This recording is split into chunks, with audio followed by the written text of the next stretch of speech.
دنیا کو مدعا بنا کے اگر دین کا آپ کوئی کام بھی کریں گے اس کا کوئی فائدہ نہیں ہوگا، کیونکہ اللہ تعالیٰ تو عمل کی نیت دیکھتا ہے۔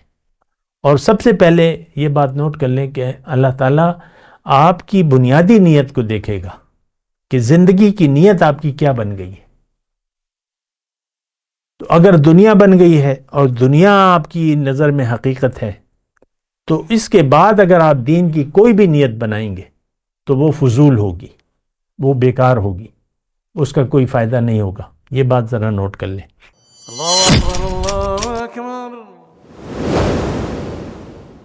اللہ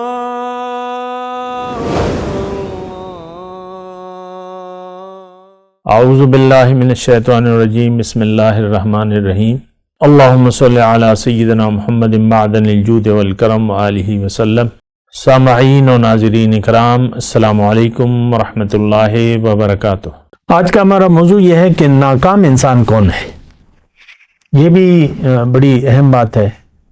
ہمارے ابتدائی طور پہ تو میں یہ بات کہہ دوں کہ ہمارے آج کا مسلمان جو ہے اس نے دنیا کی کامیابی کو ہی اپنا معیار بنا لیا ہے، کامیابی کا یا ناکامی کا۔ وہ تو ایک الگ بات ہے، لیکن اصل میں جو ناکام انسان ہے وہ قرآن میں ایک آیت ہے، وہ میں آپ کو سناؤں کہ قُلْ هَلْ نُنَبِّئُكُمْ بِالْأَخْسَرِينَ أَعْمَالًا، کہ کیا میں تمہیں نہ بتاؤں کہ اعمال کے لحاظ سے سب سے ناکام انسان، سب سے نقصان والا انسان کون ہے، سب سے زیادہ نقصان میں کون ہے۔ یہ بھی دیکھیں، ناکامی اور کامیابی تو اللہ تعالیٰ بتائے گا تو وہ ہے، آپ کی توقعات کے مطابق کوئی چیز نہیں ہوگی۔ ہمارا تو اپنے گمان ہے، اور گمان سے زندگی نہیں گزاری جاتی، زندگی گزارنی ہوگی ایک یقین سے۔ تو یقینی بات جو ہے وہ اللہ کی ہے اور اللہ کے رسول کی ہے۔ هل ننبئکم بالاخسرین اعمالا، سب سے زیادہ نقصان۔ تو الذین ضل سعیہم فی الحیاۃ الدنیا، یہ وہ لوگ ہیں جن کی ساری زندگی دنیا کی فکر میں گزر گئی۔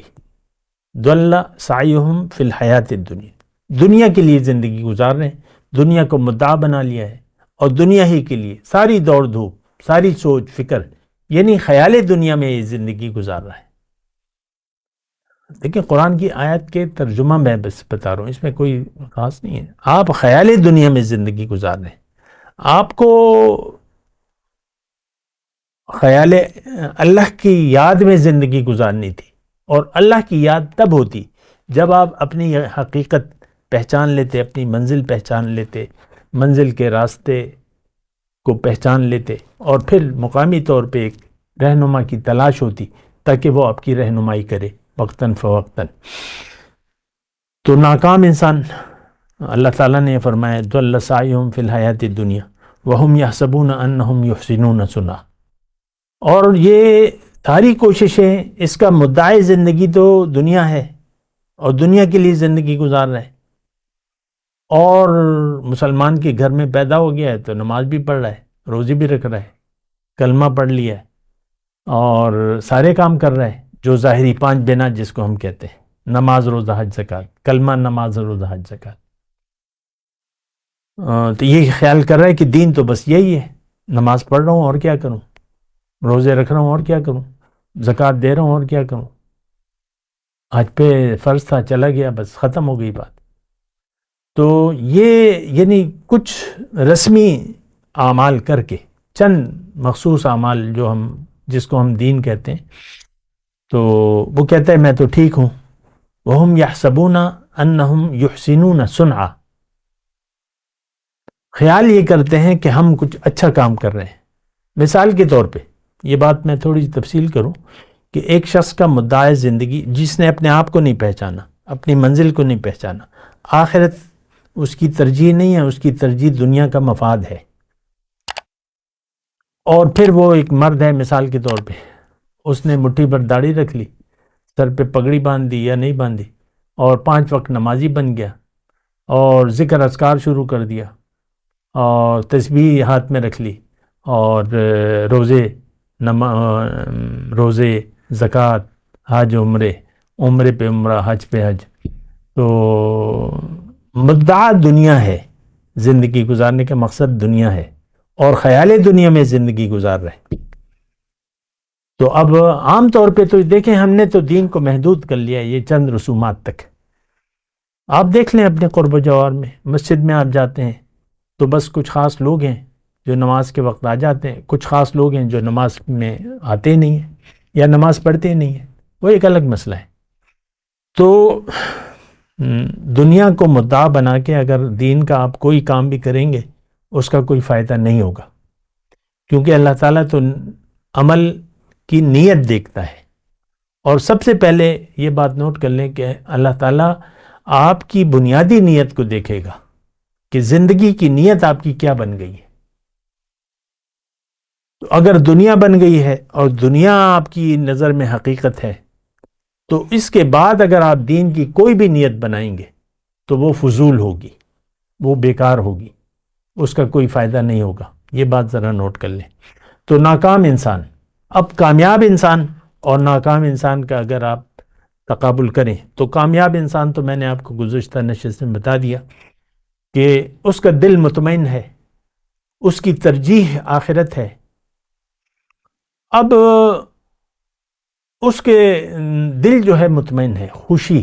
پھر دیکھیں جب آپ صاحب ایمان بن جاتے ہیں تو آپ کی زندگی میں ایک ٹھہراؤ آ جاتا ہے، آنا چاہیے کہ جو اللہ کی تقدیر ہے.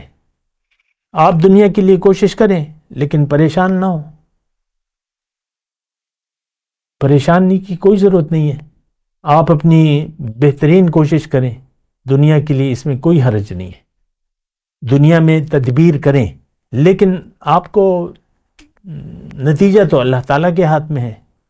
نتیجہ اب وہ بات تو ساری نتائج کی ہے. نتیجہ اگر آ رہا ہے تو بھی ٹھیک ہے، نتیجہ آپ کی مرضی کے یعنی خلاف ہے. دکان کھول لی، دکان نہیں چل لی، کاروبار نہیں چل رہا، مثال کے طور پہ عرض کر لوں، نوکری آپ کی قابلیت سے کم ملی ہے تو آپ کو پریشانی کی ضرورت نہیں ہے. پریشانی جو ہے وہ دنیا کی نہیں ہونی چاہیے. تو مومن جو ہے وہ دنیا کے لیے پریشان نہیں ہوتا. حضور صلی اللہ علیہ وسلم فرماتے ہیں کہ جو اللہ تعالیٰ کی دیے ہوئے تھوڑے سے رزق پر راضی ہو گیا، اللہ تعالیٰ اس کے تھوڑے عمل پر راضی ہو جائے گا. تو دنیا کی فراوانی یہ کوئی کامیابی نہیں ہے کہ بس آپ کی جو مرضی آئے لے لیں، خرید لیں اور بس کھا لیں پی لیں جی لیں. ایسی کوئی بات نہیں ہے. اصل زندگی یہ ہے ایمان والی زندگی. الذین آمنوا، یہ ذرا غور کریں، جو ایمان والے ہیں، جو یقین والے ہیں، وَتَطْمَئِنَّ قُلُوبُهُمْ بِذِكْرِ اللَّهِ، ان کے دل مطمئن ہے اللہ کی یاد میں. تو اللہ کی یاد کیا ہے؟ وہ جو میں نے آپ کو بتایا کہ آپ اپنی حقیقت پر یقین کریں، اپنی منزل پر یقین کریں، نیت کو درست کریں. درست نیت ہو، زندگی گزارنے کی نیت اللہ ہو، آخرت ترجیح ہو. یہ بات ذرا نوٹ کر لیں قرآن سے. اگر دنیا آپ کی ترجیح بن گئی تو اللہ کے لیے آپ کافر ہیں اللہ کی نظر میں. الذین یستحبون الحیات الدنیا علی الآخرہ، آخرت کی زندگی کی نسبت اگر دنیا آپ کو زیادہ پیاری ہے، اور یہ باتیں تو اللہ تعالیٰ نے بہت کہی ہیں. وہ سورہ توبہ کی آیت نمبر غالباً 34 نمبر آیت ہے کہ اگر تمہارے والدین، آباؤکم و ابناؤکم و اخوانکم و ازواجکم و عشیرتکم و اموال اقترفتموها و تجارتا تخشون کسادها احب الیکم من اللہ و رسولہ و جہاد فی سبیلہ فتربصوا حتی یأتی اللہ بامرہ. یہ 8 چیزیں اللہ تعالیٰ نے تذکرہ فرمایا ہے. تمہارے ماں باپ، تمہارے اولاد اور تمہارے بھائی، تمہارے زوج، بیوی کے لیے شوہر، شوہر کے لیے بیوی، اور تمہارے رشتہ دار، اور جو تم نے مال جمع کیا ہے اور جس میں تجارت کے نقصان سے تم ڈرتے ہو اور جن گھروں میں تم رہنا پسند کرتے ہو.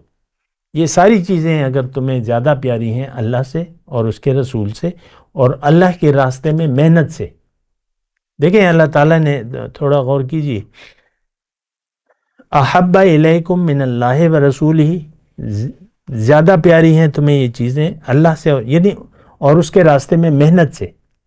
اب یہ جو ہم زندگی گزار رہے ہیں یہ تو سارا اللہ کا راستہ ہے۔ دراصل زندگی گزارنا ہی اللہ کا راستہ ہے۔ اخلاق، رویے، نیت، یہ اللہ کا راستہ ہے۔ وجہاد فی سبیل، اور پھر محنت اللہ کے راستے میں۔ اب محنت جو ہے اپنے اوپر محنت کریں، ضبط نفس سے کام لیں اور اللہ کی عطا پر راضی ہو جائیں، اور پھر روشنی کو، نور کو پھیلانے کی کوشش کریں، لوگوں تک اللہ کی دعوت پہنچائیں، اللہ کی بات پہنچائیں جتنا بھی آپ سے ہو سکتا ہے۔ اس کی آغاز اپنی گھر سے آپ کریں، پڑوسی سے کریں، ادھر ادھر جو بھی آپ محنت کریں، آپ جہاد، کوشش، کیونکہ یہی بات ہے، یہ ذمہ داری بھی ہماری۔ ہم انسان محدود نہیں ہیں، ہمیں محدود نہیں رہنا اپنے آپ تک کہ بھائی میں نے تو بس یہ کر لیا ہے، بیعت کر لیا ہے، باقی لوگ جانے اپنے کام سے۔ نہیں، محنت کرنی ہے، گھر سے آغاز کریں، اپنے گھر میں اللہ کا نام کا بول بالا کریں اور اس کے بعد جو ہے آگے بڑھیں۔ تو یہ تمام باتیں ہیں۔ ناکام انسان وہ ہے جس کی دنیا میں رہنے کی نیت خراب ہو گئی، دنیا کو اس نے مدعی زندگی بنا لیا، اور اس کی علامت کیا ہے کہ یہ دنیا کے فائدے پر خوش ہوگا اور نقصان پر یہ غمناک ہوگا، پریشان ہوگا۔ یہ ناکام انسان کی پہچان ہے۔ جو کامیاب انسان ہے اس کے لیے دنیا کی کوئی پریشانی نہیں ہے، اس کے لیے اصل جو فکر ہے وہ اللہ کی رضا کی ہے، وہ اللہ کو راضی رکھنا چاہتا ہے، راضی کرنے کے لیے کوشش کرنا چاہتا ہے، ضبط نفس سے کام لیتا ہے اور وہ کام کرتا ہے جس پہ اللہ تعالیٰ راضی ہو۔ وآخر دعوانا ان الحمدللہ رب العالمین۔ مولاي صل وسلم دائما ابدا على حبيبك خير الخلق كلهم